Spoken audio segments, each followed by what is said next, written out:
सांग्रंशाला सालथां Tripura हांकर नायकनलाइनि conference hall हांकर गनांगैनो आचुकलाइमुं खलाइका तपसिलि जाति कल्याण मालमाताते आ तांगबेदेनि मंत्री सुधांशु दास आ आचुकलाइमुंगो काइथाम तांगबेदेनि Agra नायकनलाइ सालथां Tripura हांकर नायकनलाइ MLA रतन चक्रवर्ती MLA जग मिनारानि सरकार सालथां हांकर परिषदनि आचुफां बलाइ गोस्वामी सालथां हांकरनि दालबिदाल पंचायत समितिनि चेयरपर्सन आकसं आचुकलाइमुंगो 2024 ते 2025 बिसिनि जत सामुरग्न तयै कगलाम्ब सालाइखा आशालो आचुकलाइमुंगनो तयै तपसिलि जाति कल्याण मालमाताते आ तांगबेदेनि मंत्री सुधांशु दास जत कगनो सावै खोनारिखा साइमानखा सालथां हांकर दुट आ टकतैनो तेबो बबो हाइके तेबो गोबां प्रडाक्शन खालायमानाय आबनो तैबो आचुकलाइमुंगो कग सालाइखा আজকে পশ্চিম ত্রিপুরা জেলার আমার অধীন থাকা 3 দপ্তর ফিশারি এআরডিডি এবং এসসি ওয়েলফেয়ার ডিপার্টমেন্টের ডিস্ট্রিক্ট লেভেল রিভিউ মিটিং হবে।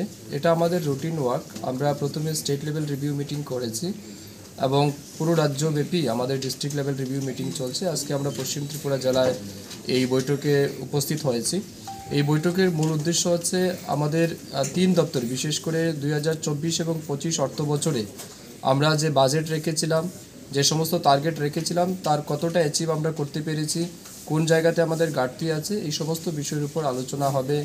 এসসি ওয়েলফেয়ার ডিপার্টমেন্টের বিশেষ করে স্কলারশিপ ম্যাটার, এসসি কমিউনিটিদের জন্য বিভিন্ন স্কিম বা প্রজেক্ট আমরা যেটাই সিদ্ধান্ত নিয়েছিলাম সেটা কতটা মানুষের কাছে পৌঁছেছে, এই বিষয়ের উপর বিস্তারিত আলোচনা হবে। তার পাশাপাশি এই জেলাতে মাছ এবং মাংস, ডিম, দুধের উৎপাদন কতটা বৃদ্ধি পেয়েছে, আমরা গত কোয়ার্টার মিটিংয়ে যেটা টার্গেট দিয়েছিলাম সেটা কতটা ইমপ্লিমেন্ট হয়েছে, এইগুলির উপর আমরা আলোচনা করব। তো আজকে দিনভর আলোচনা হবে। আজকে আমাদের এই বৈঠকে আমাদের মধ্যে উপস্থিত আছেন এই জেলার যারা এমএলএস, সভাধিপতি, সহকারী সভাধিপতি, আমাদের পঞ্চায়েত সমিতির চেয়ারম্যানগণ, তাদের কাছ থেকেও আমরা তাদের বক্তব্য শুনব, তাদের পরামর্শ নেব এবং আগামী দিন যাতে 3 দপ্তরকে কাজে লাগিয়ে এই জেলার মানুষকে সর্বোচ্চ সুবিধা প্রদান করা যায় তার লক্ষ্যে আজকের মিটিংয়ে সিদ্ধান্ত গ্রহণ করা হবে। Bureau report কখরা।